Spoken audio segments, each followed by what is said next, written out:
Okay, is anyone not done with reading?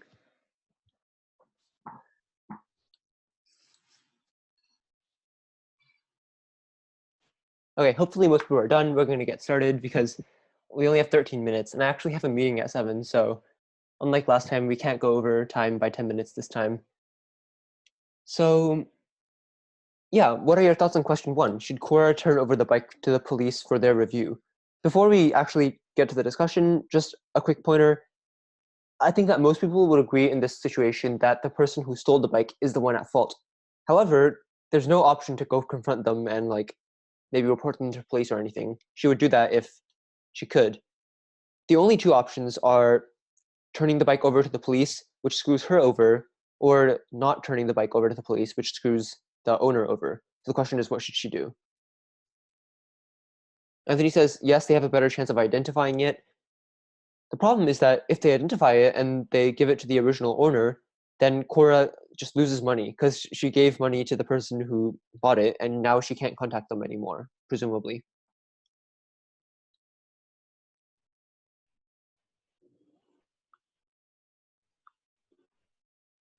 Anthony says Cora could tell the police about the events. Sure, but the police aren't going to reimburse her, so, I mean, she still loses out. Okay, Anthony says better to have no bike than a stolen one.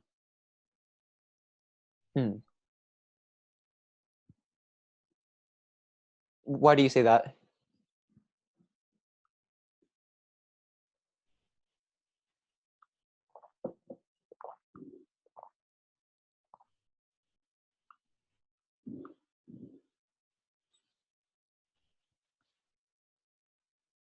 Okay, Anthony says with a stolen one, you are at risk of being pulled over and being arrested at any time. Go ahead. Chris, did you say something? Oh, sorry, no, that was... Okay. Okay, Anthony, that's probably a good point. I can't think of any rebuttals to that. So what if we just assume that that wasn't true? She could probably use the bike. And also, there's no serial number. Wait one sec. There's no serial number under the bike, so how are the police going to know that the bike was stolen? Like, she knows it, but the police aren't going to know, so. Fingerprints? I feel like they wouldn't use fingerprints for something as, trivial as a stolen bike. Like, I think the chance of her getting caught is so trivially low that it's not really a possibility we have to consider.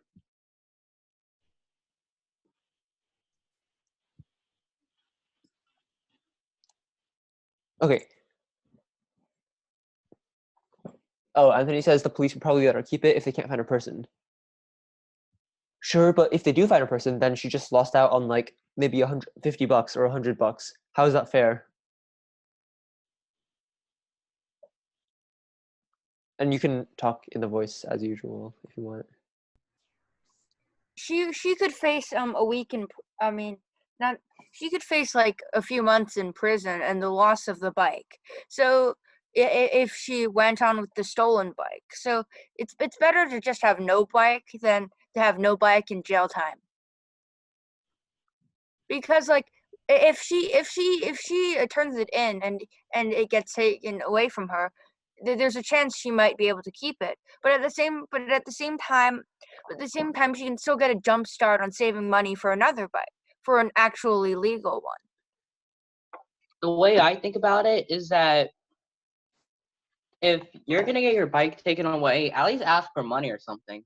At least ask for money in return for this crime, because you didn't commit it. I would say that Cora should maybe ask for her money back since the bike was stolen and tell the police how she knew it, like the scratched frame and the missing serial number and that it was ripped off. Okay, in response to all of your points, it's unlikely that she can get the money back. Who would she ask the money? Who would she get the money back from? The police aren't going to give her. The police aren't going to give her money, and the original owner. Why should they give Cora money? Like, their bike was stolen, so they shouldn't have to pay money to get it back. So it's unlikely that she's ever going to get her money back if she actually gives it to the original owner. Sissy asks, it depends if she values her money or morals more. So you're saying that the moral thing to do is to turn it in, right?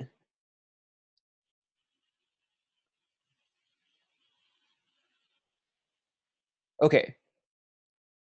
So, but why is it immoral for her to keep the bike? Like, she obtained it legitimately. She didn't do anything illegal to get it.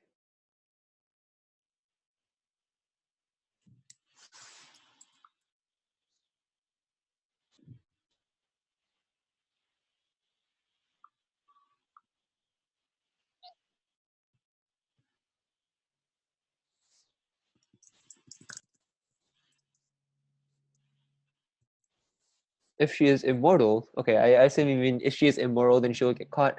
So it's better to turn the bike in. Um, that's the thing. I don't think she's gonna get caught. There's a missing serial number. That could mean a number of things.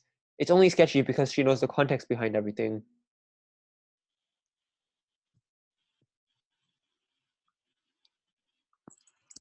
Okay, Sissy, that's a good point.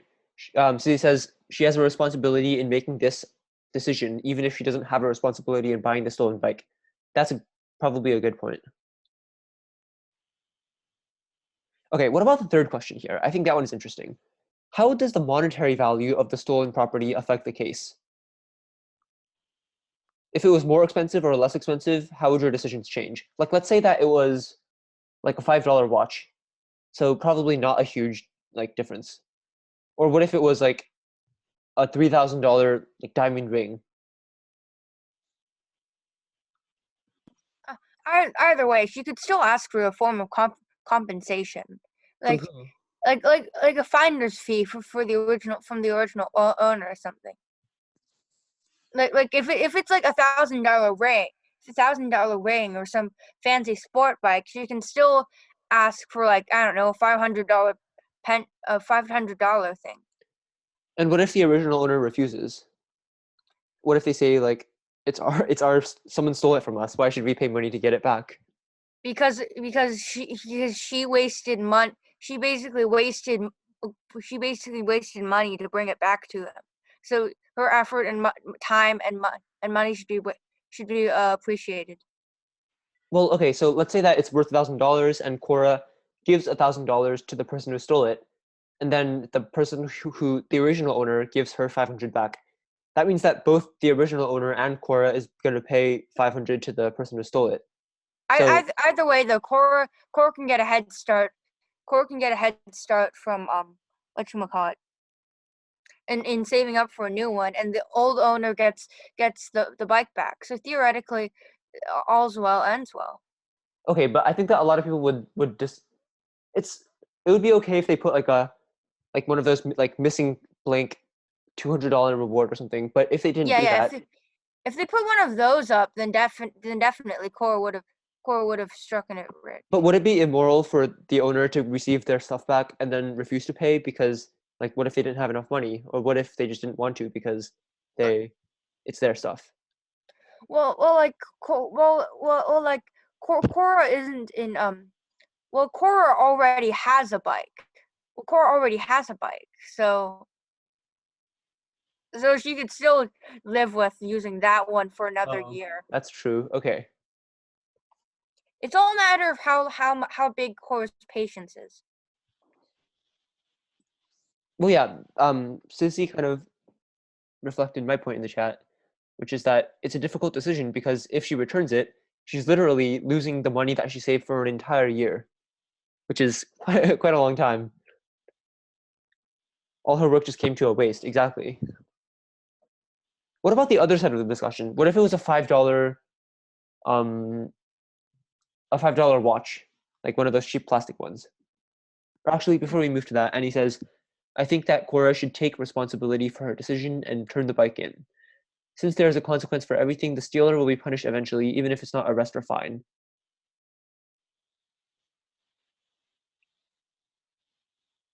You mean like karma, or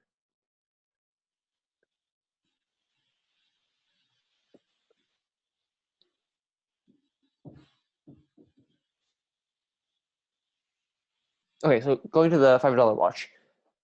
Wait, Anthony, what do you mean? No loss, she can make it back as $5 is a lot? No, sorry, a little. Oh, a A little. little. Okay. But isn't that also true for the other side? Like maybe owners don't care anymore. Like, oh, it's just a $5 watch. We have 10 of those or something like that. Does that lessen the moral responsibility? They should Cora should first ask the owner, like, "Hey, I found this watch. Do you still need it?" Or Who's the owner is. Hmm? They wouldn't know who the owner was though. Yeah, they don't know the owner. So it's probably like turn it into the police, and then the police find the owner, and then Cora asks the owner, "Hey, I found your watch. Do you need it?" okay, but if it's a $5 watch, the police aren't going to spend time and resources to try to find the owner. Exactly. So she could probably there's a 95% chance she'd end up keeping it anyway. Oh, But so, I so you think think that it's just important that she tries to turn it in. It doesn't matter. Yeah. Okay, I see. That's a good point. Who thinks that it just doesn't matter? Like just so Intellian says just throw the watch away. What's your reasoning?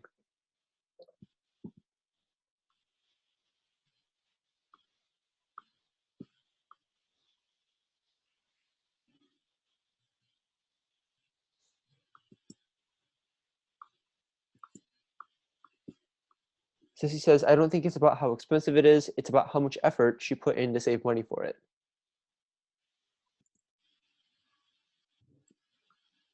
Well, the cost is pretty proportional to the effort. Also, the cost is affecting the amount of loss that the seller experiences. Okay, any last thoughts on this? I should wrap this up soon.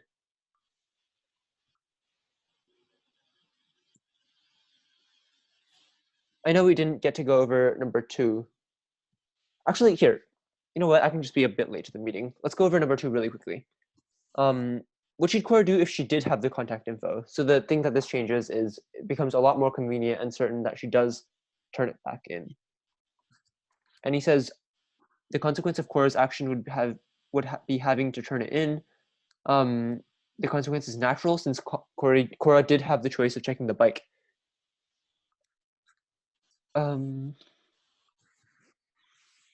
Okay, that's a fair point. So going to study question 2, does it change anything if Cora did have the contact info? So obviously this question is directed towards people who said that Cora should not turn it in. Does this change your response? I think she should check with the police to see if it has really been stolen. And if it has, she should turn it in? I guess. Okay.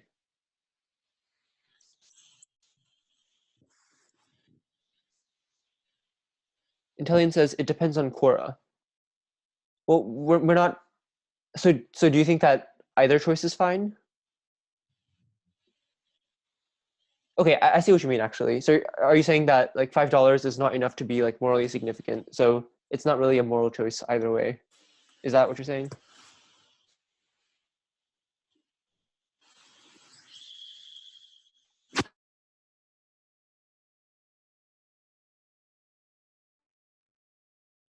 Okay. Regardless of that, any last closing thoughts on this or the other 2, or any questions on anything we've gone over this class? I'm gonna stop screen sharing. Actually, I'm gonna screen share back to the slides.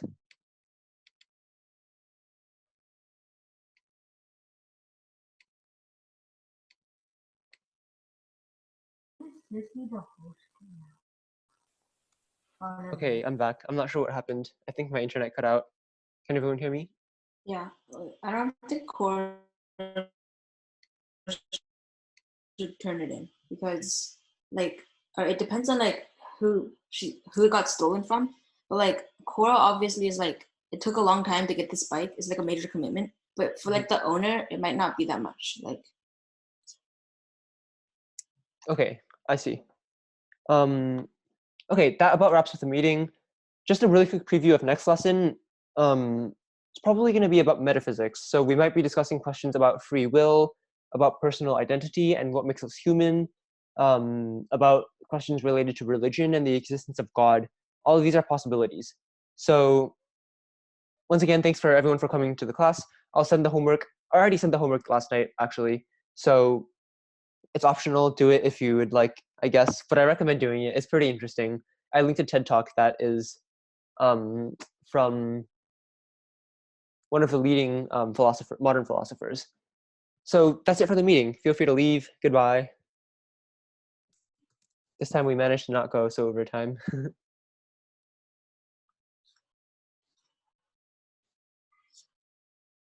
Bye, everyone.